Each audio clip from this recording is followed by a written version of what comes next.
Welcome back. मेरा नाम है दीपेश और आपने लॉगिन किया है new Heights academy English learning channel में। हम सभी को पता है कि इंग्लिश लर्निंग के लिए ग्रामर बहुत ज़्यादा ज़रूरी होता है, लेकिन उससे भी कई ज़्यादा ज़रूरी होता है वोकेबलरीज। अगर आपकी वोकेबलरी डेवलप नहीं है तो इंग्लिश बोलने में, लिखने में काफ़ी दिक्कत हो सकती है। इसी को ध्यान में रखते हुए आज के वीडियो में हम कुछ वोकेबलरीज लेकर आए हैं। तो चलिए बिना किसी देर के शुरू करते हैं हमारे 15 vocabulary session. Okay, so guys, पहला वर्ड है हमारा Lisp. Lisp means a speech fault, है ना। आप बातचीत करने में, स्पीच में आपके फॉल्ट हो जाता है। जैसे बच्चा होता है ना, वो बोलना चाहता है टमाटर लेकिन निकलता है टमाटर। ओके, उसकी स्पीच में फिलहाल फॉल्ट हो जाता है। हम कहते हैं मतलब तुतलाना। ठीक है, हमारे सीख किस तरह से यूज़ करना है। He speaks with a slightly Lisp. वो जब बोलता है उसके बोलने में थोड़ा सा लिस्प होता है, मतलब वो तुतलाता है। ठीक है, ही लिटिल किड्स लिस्प। जो छोटे बच्चे होते हैं वो तुतलाते हैं। ओके, अगले वर्ड पे चलते हैं हम। अगला वर्ड है हमारा ooze. Ooze means a ooze to flow slowly of an liquid. किसी लिक्विड का स्लोली से बहना, है ना। देखिए, blood is oozing from the wound. जो खून है वाउंड से, मतलब घाव से धीरे धीरे बह रहा है। ठीक है, the blood is oozing from the wound. The fruit was oozing with juice. क्या मतलब होगा? बिल्कुल, जूस जो है उस फल से निकल रहा है, मतलब उससे ऊज हो रहा है। ठीक है, आगे चलते हैं। अगला वर्ड है हमारा stammer. Stammer means to speak with difficulty. जब आप बोलते हो, बोलने में डिफिकल्टी होती है आपकी, है ना। सही से बोल नहीं पाते हैं, जब बार बार अटकते हैं। Repeating sounds and pausing before saying correctly. Okay, कोई बात को आप बोलना चाहते हो लेकिन वो करेक्टली नहीं निकलता, बार बार उसे रिपीट करना पड़ता है। मतलब क्या होता है? हकलाना। जो हकलाते हैं वो बराबर किसी बात को बोल नहीं पाते, उनके बोलने में थोड़ी डिफ़िकल्टी होती है स्पीच में। ठीक है, ही वॉज स्टैमरिंग। वो जो आदमी था, किसी की बात हो रही है, ही वॉज स्टैमरिंग। वो हकला रहा था, बोलना सही नहीं बोल पा रहा था। ठीक है, अगला वर्ड फंबल। फंबल बड़ा इंटरेस्टिंग वर्ड है। To find something in nervous. कोई वस्तु को आप ढूंढते हो नर्वसनेस में, परेशान हो गए हो, आपके डॉक्यूमेंट्स नहीं मिल रहे तो आप नर्वस हो जाते हो, और जब आप पूरी अलमारी ढूंढ लेते हो वो होता है फंबल। ठीक है, परेशानी की हालत में कुछ ढूंढना या टटोलना। I am fumbling something in almirah. मैं अलमारी में कुछ ढूंढ रहा हूँ। The key must be here, she said fumbling in her pocket. चाबी यही कही होगी। उसने ऐसा कब कहा? अपने जेब को टटोलते हुए, है ना। उसने अपने जेब को टटोला और कहा कि चाबी यही कहीं होना चाहिए। अगला वर्ड है टोटर। टोटर, टू स्टैंड और move in a way that is not steady. मतलब आप अगर खड़े होते हो या चलते हो, वो सीधा सीधा नहीं होता, आप हिलते डुलते चलते हो, या फिर खड़े रहने में स्टैंड आप अच्छे से नहीं खड़े रह सकते हो, स्टेडी नहीं होते हो। वो कहता है लड़खड़ाना। ठीक है, लड़खड़ाना। The drunkard tottered across the word, tottered across the road. ठीक है, जो शराबी है अगर खड़ा रहे तो अच्छे से नहीं खड़ा रह सकता, वो डगमगाएगा। ठीक है, एक शराबी रोड क्रॉस करते वक्त डगमगाया। अगला वर्ड है शर्क। ठीक है, याद रहेगा, shirk. Shirk means to avoid doing something that is difficult और अनप्लीजेंट। किसी काम को करने से अवॉइड करना जो कि बहुत कठिन हो, या फिर आप उसे, मतलब आपको पसंद नहीं हो, अनप्लीजेंट हो आपके लिए, आप यूज़ करते हो शर्क। किसी काम से जी चुराना। I never shark responsibilities. मैं अपनी जिम्मेदारियों से कभी जी नहीं चुराता। ठीक है, तो अगला वर्ड है हमारा इम्पोज करना। ये बहुत जगह यूज़ किया जाता है, इम्पोज करना। और चलिए देखते क्या है। To make a law, rule, opinion be accepted by your power. आप अपनी पावर से, अपनी ताकत से किसी नियम को एक्सेप्ट करवाना किसी दूसरे को, है ना। समझ पा रहे हो ना? मतलब आप इम्पोज कर रहे हो अपनी इच्छाओं को किसी पर, किसी काम का परेशानी का बोझ डालना। ठीक है, या कोई काम किसी को थोपना। You can't impose your will on me. तुम अपनी इच्छा मुझ पर नहीं थोप सकते हो, ठीक है। So you can't impose your will.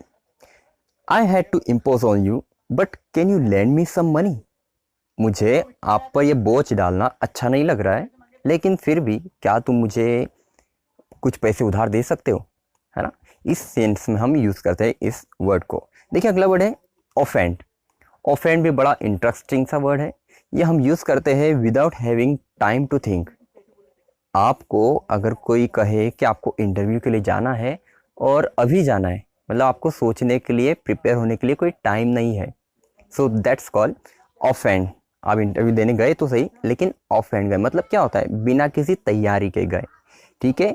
I went for interview offend, मैं इंटरव्यू में बिना तैयारी के गया, ठीक है। अगला वर्ड है ऑफेंड। देखिए पिछले वाले से मिलता जुलता है, पिछला वाला था ऑफेंड और ये है ऑफेंड, ऑफेंड, ठीक है। इसका वर्ड मीनिंग है टू हर्ट समबडीज फीलिंग और अपसेट समबडी।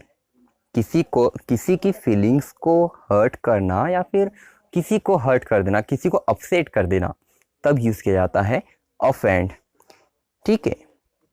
किसी को परेशान करना या किसी की भावना को चोट पहुंचाना। चलिए, I hope they won't be offended if I don't come. मुझे उम्मीद है कि उन्हें बुरा नहीं लगेगा, उनके दिल को चोट नहीं पहुंचेगी अगर मैं नहीं आया तो, ठीक है। He offended that she hadn't called for so long. उसे बुरा लगा क्योंकि उसने काफ़ी लंबे समय से उसे फ़ोन नहीं किया। इस सेंस में ऑफेंड को यूज़ किया जाता है, आप भी इसे यूज़ कीजिएगा। तो चलते हैं अगले वर्ड की ओर, रिमाइंड। रिमाइंड काफ़ी अक्सर आपने यूज़ किया होगा, शायद आप जानते भी होंगे रिमाइंड के बारे में, है ना। To help somebody to remember something important. किसी को कुछ इम्पोर्टेंट बात याद दिलाने के लिए हम यूज़ करते हैं रिमाइंड, याद दिलाना। He reminded the children to wear the mask. उसने अपने बच्चों को याद दिलाया मास्क पहनने के लिए, ठीक है। The village reminds me of my childhood. ये जो गांव है मुझे मेरे बचपन की याद दिलाता है, ठीक है। तो चलते हैं अगले वर्ड की ओर, एस्क्राइब। ये बहुत जगह यूज़ किया जाता है, आप एप्लीकेशन लिखते हो, एस्क्राइब यूज़ किया जाता है, ठीक है। To give credit to someone. किसी को कोई काम का क्रेडिट देना, मतलब उसे श्रेय देना, ठीक है। I ascribe my success to my father. Meaning निकाल सकते हैं आप, मैं मेरे पापा को मेरे सफलता का श्रेय में मेरे पापा को देता हूँ, ठीक है। अगला वर्ड विस्पर। विस्पर बहुत जगह आपने यूज़ किया है इस एक्शन को किया है आप लोगों ने, है ना। Whisper means to speak very quietly in somebody's ear. आप जब बारीक बारीक मतलब कम आवाज़ में किसी के कान में कुछ बोलते हो, उस टाइम उस काम को कहते हैं हम विस्पर, ठीक है। मतलब फुसफुसाना या फिर खुसुर फुसुर करना। So what are you whispering to him. तुम उससे क्या खुसुर फुसुर कर रहे हो, ठीक है। अगला वर्ड ब्रूटल। ये ब्रूटल यूज़ किया जाता है, ये एक फिलहाल एक एडवर्ब है। वेरी क्रूएल और वायलेंट, बहुत ही निर्दयी, बहुत ही बेरहम, यहाँ पर इसलिए यूज़ किया जाता है ब्रूटल को। He was beating his children brutally. वो अपने बच्चों को मार रहा था निर्दयता से, बेरहमी से। He was beating his children brutally, ठीक है। अगला वर्ड है रिडिकुलस। रिडिकुलस प्रोनाउंसिएशन याद रखिएगा, रिडिकुलस नॉट रिडिक्यूलस, ओके। इसे रिडिकुलस भी कहते हैं और रिडिकुलस भी कहते हैं, ठीक है। तो इसे यूज़ किया जाता है वेरी सिली और अनरीजनेबल। कोई बहुत ही बेतुकापन और बिना किसी रीज़न के, मतलब कोई इसका कोई रीज़न नहीं होता। तो देखिए बेतुकापन और मूर्खता, बकवास, बेकार, इस तरह से यूज़ किया जाता है। सेंटेंस में कैसे यूज़ करना, they are asking a ridiculous price for that house.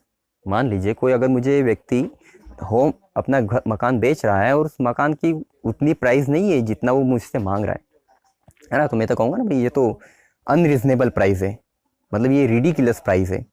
तो कैसे, वो लोग उस मकान का बहुत ही ज़्यादा पैसा मांग रहे थे, है ना, करेक्ट है ना। तो चलिए अगले वर्ड की ओर। अगला वर्ड है हमारा डेब्री। यहाँ देखिएगा लास्ट में आपको एस नज़र आ रहा है, आप प्रोनाउंसिएशन में डेब्रिस कह सकते हो उसको, लेकिन गलत है, प्रोनाउंसिएशन क्या है, debris. Okay, debris, pieces from something that has been destroyed, किसी के कुछ टुकड़े जो एक्चुअल में डिस्ट्रॉय हो चुका है। जैसे मान लीजिए कोई हवाई जहाज होता है जो क्रैश हो जाता है, डिस्ट्रॉय हो जाता है, उसके टुकड़ों को हम क्या कहेंगे, डेब्री कहेंगे। मतलब क्या कहते हैं आप एक भाषा में, एक उसे मलबा कहते हो, कचरा कहते हो, है ना। After blast of a bomb, एक बॉम्ब के ब्लास्ट के बाद, debris piled up on the road, एक बॉम्ब के फटने के बाद में एक मकान का जो मलबा है, डेब्री है, वो रोड पर जमा हो गया। ठीक है, so she covered her head before the debris rain over हर, जैसे उसके ऊपर मलबा गिरा उसने अपना सर ढाक लिया। सो ये थी हमारी 15 वोकेबलरीज, और उम्मीद करता हूँ कि ये वीडियो काफ़ी आपको अच्छा लगा होगा। अगर वीडियो अच्छा लगा है तो वीडियो को लाइक कर दीजिए, और हो सके तो चैनल को सब्सक्राइब भी कर दीजिए। तो मिलते हैं अगले वीडियो में, तब तक के लिए गुड बाय।